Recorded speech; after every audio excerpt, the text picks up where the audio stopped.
You ask Tiger to solve. This deals with linear equations with one unknown.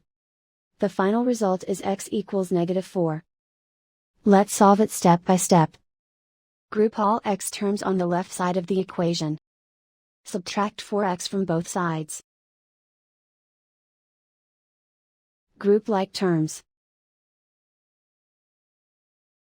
Simplify the arithmetic. Group like terms. Simplify the arithmetic.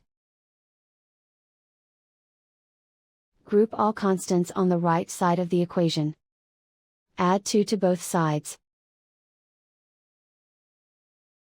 Simplify the arithmetic.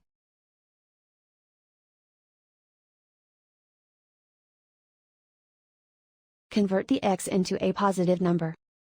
Multiply both sides by -1. Remove the ones.